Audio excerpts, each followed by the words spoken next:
গত 30 অক্টোবর 2025 ইংরেজি মাদারবনী উপকূলীয় উচ্চ বিদ্যালয়ের শিক্ষার্থীদের উপর হামলা করা হয় এলাকার ইফতিজার কর্তৃক।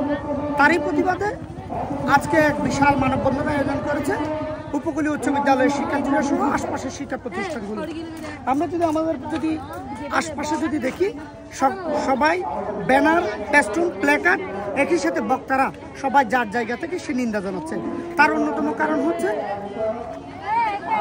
উপকূলীয় উচ্চ বিদ্যালয়ের কোমলমতি শিক্ষার্থীরা তাদের নিরাপদে চলার জন্য, তাদের নিরাপদে স্কুলে গমনের জন্য আজকের এই আয়োজনটি। তার অন্যতম কারণটি হচ্ছে যে ইফতিজার কর্তৃক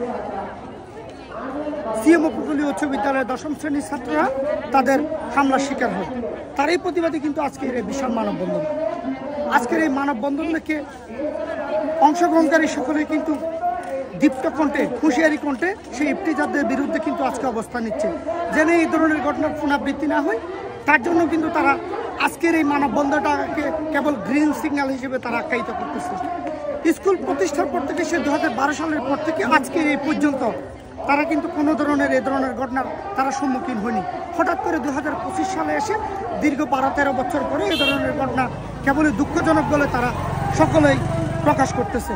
আমরা যদি আমাদের শিক্ষার্থীদের থেকে শুরু করে আমাদের আশপাশে আজকে অভিভাবকদের থেকে যদি আমরা একটু জানার চেষ্টা করি, সেক্ষেত্রে তারা কিন্তু এই বিষয়ে খুবই উদ্গ্রীব প্রকাশ করেছে।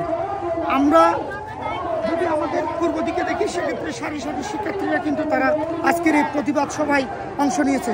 একই সাথে অংশ নিয়েছে হচ্ছে যে আশপাশ অঞ্চলে থাকা সকল শিক্ষা প্রতিষ্ঠানের শিক্ষক, শিক্ষার্থী এবং অভিভাবকরা। আমরা ঠিক এই মুহূর্তে অবস্থান করতেছি, সেটি হচ্ছে যে মাদারবনী উপকূলীয় উচ্চ বিদ্যালয়ের স্কুল যে গেট আছে, স্কুল সংলগ্ন থেকে আমরা এই মুহূর্তে আপনাদের সাথে যুক্ত আছি। যুক্ত থেকে আপনাদের সাথে একটা বিষয় আমরা শেয়ার করতে চাচ্ছি, সেটি হচ্ছে যে বা যারাই হচ্ছে যে হামলার সাথে জড়িত, আমরা প্রত্যেকের সর্বোচ্চ শাস্তি দাবি করতেছি।